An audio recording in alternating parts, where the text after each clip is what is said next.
Welcome, welcome, welcome, queens and kings. My bad for the glare. Welcome back to another Sunday sister discussion. My name is Janisha, one of the facilitators of the Discretion Sister Circle. And we do have the beautiful Cheryl Phoenix with us today. What we have decided to do, though, because we are running off track, we did have a few difficulties today. What we are going to do, though, is we have rescheduled the show for next week, Sunday at 3 p.m. until 4:30 p.m. GMT time, 10 a.m.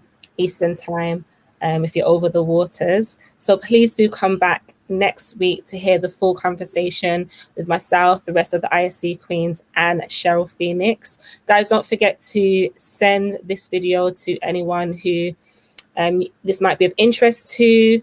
Go over to our social media pages on Instagram, International Sister Circle. Follow us over there.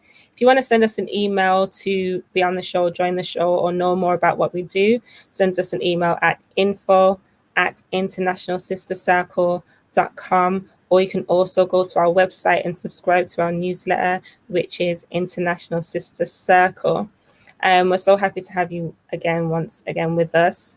And I'm really excited to really hear from Cheryl Phoenix. I remember when we had Leah Salmon on, and she first mentioned Cheryl Phoenix. And from that point, I was just like, I can't wait, to be able to get her on the show. I've got 4 children myself, so knowing what I can do to be proactive, or if anything's to happen, my children in schooling, having this information, I really feel like it's going to be important. So again, please come back next week, Sunday, 3 p.m. on Black Eyes TV 7 right here on YouTube, to hear the full discussion. So without any more delay, I introduce the rest of the ladies we've got today. So we've got Nikema. Say hi, Nikema. Hello, everybody. Hey. Yeah, I'm Nikema, and I'm part of the International Sister Circle. I'm so blessed to be here. I work in mental health, for those that don't know. Work with cognitive behavioral therapy, and my passion is the upliftment of the Black community in any which way.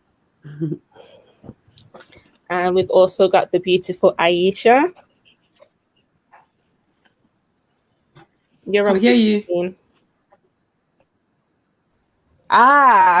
Greetings. We'll say about that.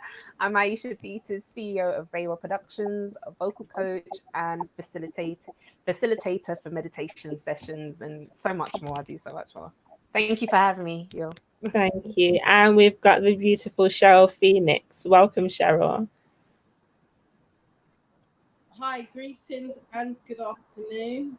As you said, my name's Cheryl Phoenix. I'm the founder and director of the Black Child Agenda CIC, tackling the schools to prison pipeline. I'm unapologetic, and I go into schools and make sure that they're following the law sometimes we step outside of that, or the school step outside of that, where particularly, primarily and unapologetically, Black children are concerned. So that's just Thank you, Queen. Thank you for that. So what we're going to do today is we are going to show a little bit of Cheryl's website. So until next week, if you do want to go over and head over to our website, see more about what herself and her organization do and how possibly they might be able to help you if there is anything that you need help with in regards to that. And we're also going to show a few previous interviews that shows how I have been on our website, and I have also been over to our Instagram page as well. And there's some really good stuff in there. Cheryl, do you want to let us know what your social media handles are? So if people want to go and check you out until next week, they can do so. Of course, they're either Cheryl Phoenix, our Instagram Cheryl Phoenix 999, because we're the 5th emergency service. So Cheryl Phoenix 999 on Instagram, and the rest is just Cheryl Phoenix on all socials. You just go to Google, type in my name or type in the Black Child Agenda. We're the only ones with that name. Most people are very scared to call themselves Black or African, etc. Very easy to find. No, perfect. Thank you for that, Queen. So here we do have the website. There's loads of information on there, guys. So again, if you need more info, go and check it out. The Black Child Agenda. And we're going to go ahead and play the interviews that are on there.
Stabbed to death in East London. Now, emergency services were called to North Birkbeck Road in Leighton, which is Waltham Forest, at about 4:26. Now, police officers and medics found the man with multiple wounds, and he died shortly at the scene at 5:10.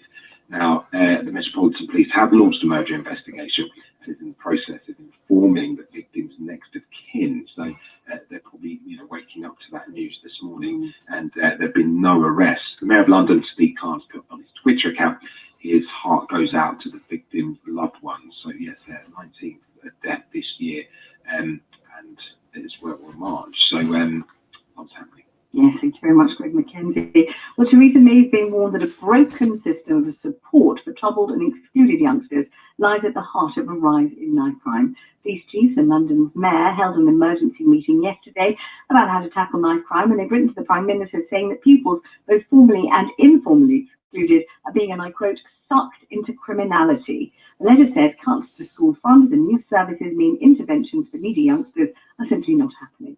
Cheryl Phoenix is from the charity Black Child Agenda. It works with excluded children and their families. We've spoken on the programme before. Cheryl, good morning to you. Hi, good morning, Vanessa. Hello there. Do you think it is true to fasten upon exclusions as one of the crucial issues here? Or is it that everybody's clutching at straws, they're desperate to blame something, and they've hit upon exclusions as a kind of a hook to hang this on? What do you think?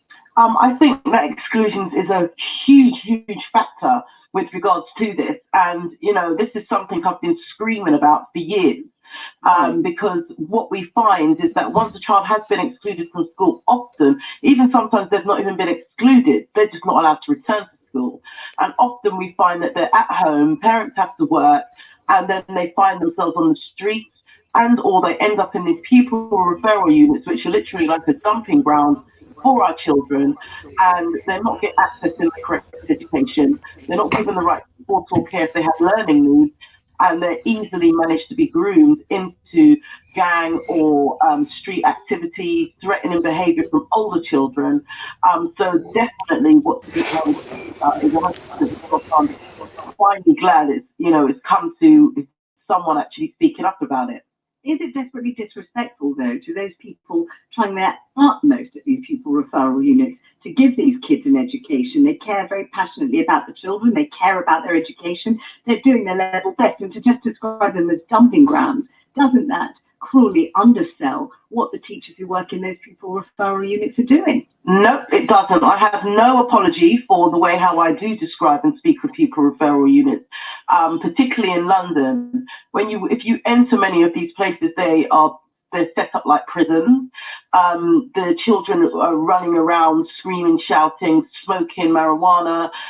They're quite violent places, and they are a hotbed for gang lifestyle, drugs, bullying and criminalization. You have young people who are sometimes very vulnerable, autistic, ADHD, etc., trying to go to some of these places and being bullied on the streets by different gangs who live in the area.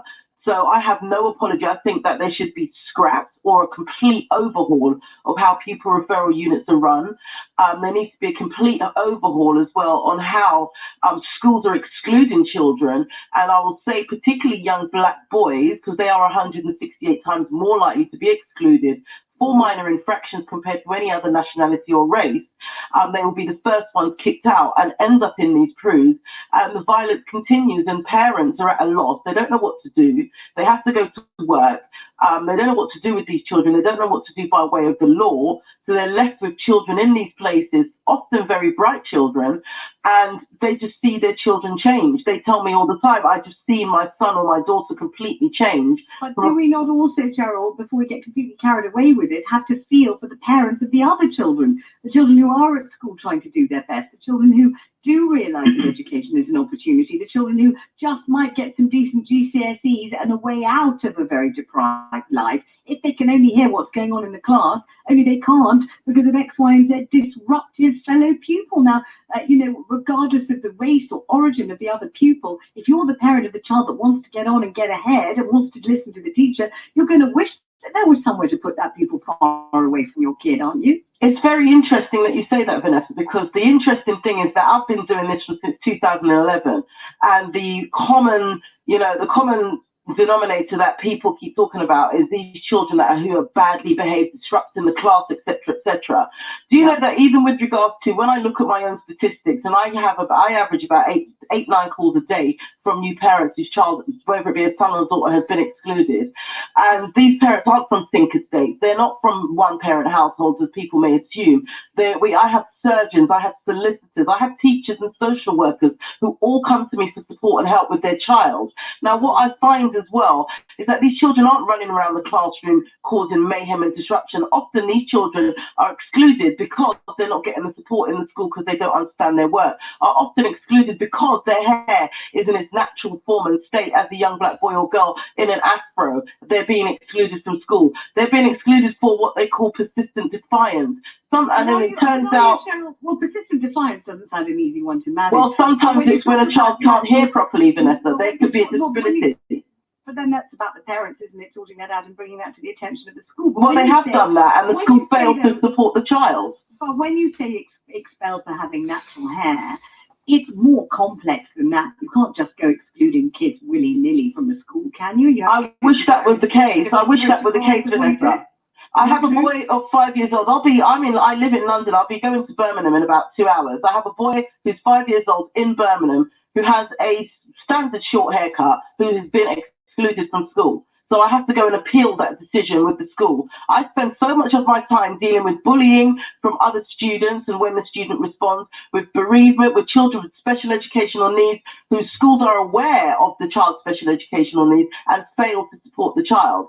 There's a lot of things going on in schools that people don't realise that are happening. And yes, it is down to hair. You heard about this case some months back, last September, which we had to take to the High Court with regards to Casey from Fulham Boys School because of his dreadlocks, and it was seen to be unlawful and discriminatory. These things are happening in schools, Vanessa, and unfortunately, because no one is actually really picking up on it, and because there's no legal aid to support parents, organizations like mine are overrun with parents screaming for help because they're not getting the help that they need for their children, whether the child has special needs or not. There should be something in place. There, but I thank you very much indeed for your time. Wish you a successful trip to Birmingham. Thank you so much for speaking to us, Cheryl. No problem. Thank you. Bye. Bye.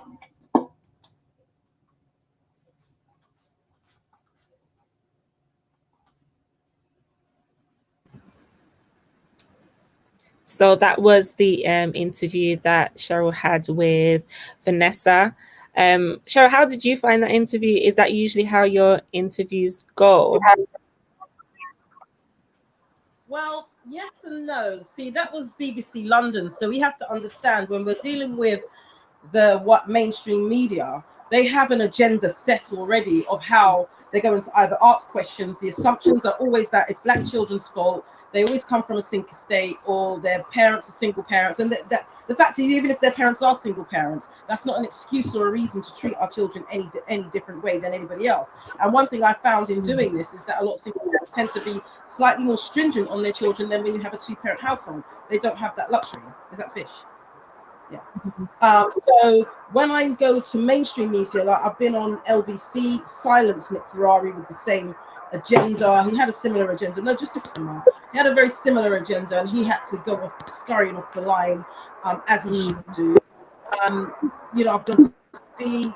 You know, I had articles in the units, etc., etc. And so before the printed articles go out, I have to check them and authorize them. Then they try and get you, you know, on TV Live or whatever. I'm always prepared and ready. When we're dealing with these people, you have to be prepared and ready. And I don't apologize when I say the black child. I don't apologize when we're talking about girls and their natural hair. And the difference is that through my experience, I can defend what I've got to say because it's been my experience and it's been the experience of the children. So when it comes to all of that sort of stuff, it doesn't faze me at all. They get shut down if they mention me too heavily with this, it's why is black children this, or you know, making excuses for why there's racism in schools, because yet they still do. Yeah. Well, thank you, Cheryl.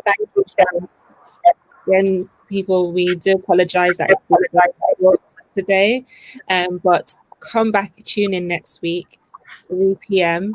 till 4:30 p.m. on Sunday on Black Eyes TV 7 on YouTube, to hear our full discussion with Cheryl Phoenix and the Black Child Agenda. Again, her social media is Cheryl Phoenix 999 on Instagram, or you can head over to our website, which is the Black Child Agenda. And you can find ourselves, International Sister Circle, on Instagram, which is at International Sister Circle, or go to our website, which is internationalsistercircle.com. We also have Facebook, which is International Sister Circle. And yeah, come and join us in our conversation next week, Sunday. Don't forget, guys, as well, that we are having Queen Afua on our platform every single month. So please stay tuned for that. You will see more information in regards to that. And head over to Black Girls Rock at 5 p.m. this evening, where Queen Afua will be talking to a few celebrity guests. So that will be fun. So that's 5 p.m. On Instagram, which is Black Girls Rock. Mr. Riggs, what have we got on Black Eyes TV for the rest of the week? Oh, man. As I always say, you know, it's not easy work around here. But, you know, this weekend is a bank holiday weekend and we have African liberations. Just shouting out to the people that were trying to get engaged. They had certain altercations, but we're going to be logging straight after this. We're going to be logging in straight back into the African liberations. But it's going to be a fantastic week, by the way, because tomorrow we've got the full 11 hours of African liberations. Then we have a telethon on the Tuesday with people from Washington, from people across the board in the Caribbean, and more on the Tuesday, which is finding our ways back to Ghana. Then on Wednesday, we have a big discussion with Dean Oki and another lady called Sister Ya, which they're going to be talking about how we can do things in creating forms of exchange and able to rebuild in other places, especially in Ghana once again. Then Thursday, you know what it is? It's Total Exposure. Total Exposure is exposing the music artists, the fashion designers, the actors, you name it. We give them the exposure, the platform for them to able to perform. Then on Friday, we have what we call Professor Konsu, and he's going to be giving out one of his fantastic lectures, which will be on the Friday. Then on Saturday, we have something special once again. And then we are back with Cheryl on Sunday. Yeah. We're looking forward to it, guys. If you haven't already, like the video, subscribe to the channel so that you get the notifications every time Black Eyes TV is on live. Send the video to anyone who might be interested or might need this information. And again, next week, Sunday at 3 p.m. Thank you for joining us once again for another Sister Sunday discussion with the beautiful queens from ISC. Thank you, Nikema. Thank you, beautiful Aisha. And Cheryl Phoenix, we thank you for dropping in with us, and we can't wait to see you next week. Have a great day, guys. Bye.